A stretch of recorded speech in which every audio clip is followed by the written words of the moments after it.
So ஒரு சின்ன test பண்ணுறோம். டெஸ்ட் பண்ணி முடிச்சுட்டு அவங்கள லோ ரிஸ்க்குன்னு கேட்டகரைஸ் பண்ணிடுறோம். They will not take any chemotherapy. They just have to take medicines and be under follow. இந்த பேஷண்ட்டுடைய டியூமரில் இருக்கிற ஜீன் சிக்னேச்சர் வேறு, இந்த பேஷண்ட்டுடைய சிக்னேச்சர் வேறு. அதாவது அந்த டியூமரில் இருக்கக்கூடிய அந்த கேன்சர் செல்லில் இருக்கக்கூடிய ஜீன் மாற்றங்கள் இவங்களுக்கு வேறு இருக்குது, அவங்களுக்கு வேறு இருக்குது. அதனால தான் ஒருத்தருக்கு வருது, ஒருத்தருக்கு வரலன்றது இப்போ நம்ம கண்டுபிடிக்க ஆரம்பிச்சிருக்கோம். 4 பேஷண்ட் கேன்சர் பேஷண்ட் ட்ரீட் பண்ணுறோம். பிரஸ்ட் கேன்சர் பேஷண்ட் அப்படின்னா 4 பேருக்கும் வர்றதில்ல. 4 பேரும் ஒரே ஸ்டேஜில் தான் இருக்காங்க. 4 பேருக்கும் ஒரே மெடிசன் தான் கொடுக்குறோம். ஒருத்தருக்கு திரும்ப வருது, ஒருத்தருக்கு திரும்ப வரல. இதுதான் நிதர்சனமான உண்மை.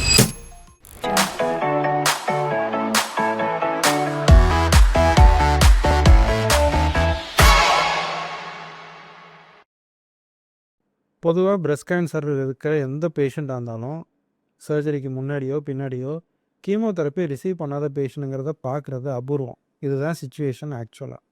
ஆனால் இப்போ லேட்டஸ்ட்டாக நிறைய ரிசர்ச்லாம் நடந்துகிட்டு இருக்கு இல்லையா, எல்லாத்துக்கும் ஜீனுன்ட்டு. இப்போ ஃப்யூச்சரில் என்ன ஆகிடும்னா, நீங்கள் ஒரு இருமல் சரின்னு போனாலே உங்களுக்குன்னு உள்ள ஜீனை பார்த்து ஒரு ட்ரீட்மெண்ட் கொடுக்க போகிறோம்னு சொல்லி ஒரு 5 வருஷத்தில் வந்தாலும் வந்துடும். கேன்சரை நாங்கள் அதை ஆல்ரெடி ஆரம்பிச்சிட்டோம். அதை பற்றி தான் இப்போ நான் சொல்ல போகிறேன். என்ன அப்படின்னா, 4 பேஷண்ட் கேன்சர் பேஷண்ட் ட்ரீட் பண்ணுறோம். பிரஸ்ட் கேன்சர் பேஷண்ட் அப்படின்னா 4 பேருக்கும் வர்றதில்ல. 4 பேரும் ஒரே ஸ்டேஜில் தான் இருக்காங்க. 4 பேருக்கும் ஒரே மெடிசன் தான் கொடுக்குறோம்.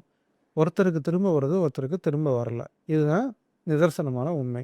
இது எதனால் அப்படின்னு இன்வெஸ்டிகேட் பண்ணும்போது தான் சரி ஸ்கேனில் பார்க்குறோம், எல்லாருக்கும் ஒரே மாதிரி தான் இருக்குது. மற்றபடி ரொட்டீனாக பண்ணக்கூடிய டெஸ்ட்டில் எல்லாரும் ஐடென்டிக்கலாக தான் இருக்காங்க. ஆனால் ஒரு பேஷண்ட்டுக்கு வேறு ரிசல்ட்டு, இன்னொரு பேஷண்ட்டுக்கு வேறு ரிசல்ட்டு. அப்போ என்ன காரணம்னு இன்வெஸ்டிகேட் பண்ணும்போது தான் இந்த பேஷண்ட்டுடைய டியூமரில் இருக்கிற ஜீன் சிக்னேச்சர் வேறு, இந்த பேஷண்ட்டுடைய சிக்னேச்சர் வேறு. அதாவது அந்த டியூமரில் இருக்கக்கூடிய அந்த கேன்சர் செல்லில் இருக்கக்கூடிய ஜீன் மாற்றங்கள் இவங்களுக்கு வேறு இருக்குது, அவங்களுக்கு வேறு இருக்குது. அதனால தான் ஒருத்தருக்கு வருது, ஒருத்தருக்கு வரலன்றது இப்போ நம்ம கண்டுபிடிக்க ஆரம்பிச்சிருக்கோம். முன்னாடியெல்லாம் இந்த டெஸ்ட்டெல்லாம் பண்ணுறதுக்கு லட்சக்கணக்கில் ஆகும். அந்த மாதிரி சமயங்களில் கீமோதெரப்பி ட்ரீட்மெண்ட்டே 50,000 முடிஞ்சிடும். அந்த கீமோதெரப்பி வேணுமா வேணாமான்னு பண்ண போகிற டெஸ்ட்டுக்கு 1 லட்ச ரூபா ஆகும். அது லாஜிக்கே இல்லாமல் இருந்தது. அதனால் நம்ம பண்ணாமல் இருந்தோம். இப்போ ரீசெண்டாக என்ன ஆகிடுச்சுன்னா, இந்த டெஸ்ட்டுடைய காஸ்ட்டெல்லாம் ரொம்ப குறைஞ்சி இப்போ 20,000 25,000 இந்த டெஸ்ட்டெல்லாம் நம்ம முடிச்சிட முடியும். ஸோ இந்த டெஸ்ட்டுடைய இம்பார்ட்டன்ஸ் என்னென்னா, ஒருத்தவங்க ஏர்லி ஸ்டேஜ் பிரஸ்ட் கேன்சரில் வராங்க, அதாவது ஃபஸ்ட்டு ஸ்டேஜில் வராங்கன்னு வச்சுக்கோமே, அவங்க சைஸு ரொம்ப சின்னதாக இருக்குது. பிரஸ்ட் கேன்சர்னு கேட்டாலே whenever you hear breast cancer in your family or friends, அடுத்து நீங்கள் என்ன கேட்கணுன்னா, அதோடைய ப்ரொஃபைல் என்ன அப்படின்னு கேட்கணும். என்ன ப்ரொஃபைல் அது அப்படின்னு கேட்டிங்கன்னா, ER, PR, HER2 அப்படின்னு 3 ரிசெப்டார் இருக்குது.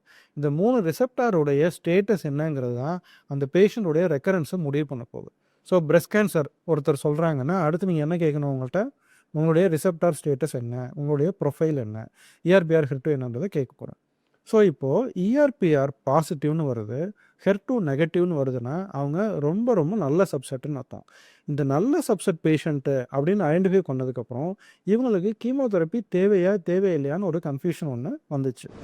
அதை டிஃப்ரென்ஷியேட் பண்ணுறதுக்காக என்ன பண்ணோம் அப்படின்னா, இந்த பேஷண்ட்ஸுடைய ஜீன் சிக்னேச்சரை அனலைஸ் பண்ணுறோம். அனலைஸ் பண்ணும்போது என்ன கண்டுபிடிச்சோம், ஒரு குறிப்பிட்ட ஜீன் சிக்னேச்சர் இருக்கிற பேஷண்ட்ஸுக்கு அவங்கள லோ ரிஸ்க்குன்னு நம்ம கேட்டகரைஸ் பண்ணுறோம்.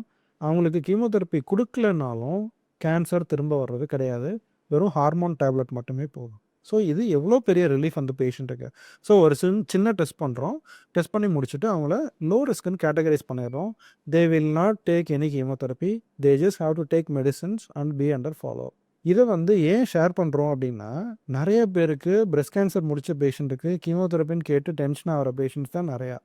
ஸோ கீமோதெரப்பியே தேவையில்லைன்ற சைஸில் நீங்கள் கண்டுபிடிச்சிட்டிங்கன்னா, இந்த டெஸ்ட் மூலமாக you can completely avoid chemotherapy and have the same cure rate, same survival rate. உங்கள் டாக்டர் உங்களுக்கு கீமோதெரப்பி ஆரம்பிச்சிருக்காருன்னா உங்கள் ஸ்டேஜ் இதை தாண்டின ஸ்டேஜுங்கிறதால தான் ஆரம்பிச்சிருப்பாங்க. நான் ஏற்கனவே சொன்னேன் இல்லையா, வெரி ஏர்லி ஸ்டேஜ் 2 சென்டிமீட்டருக்கு கீழே கட்டி இருந்தால் தான் இது பொருந்தும்.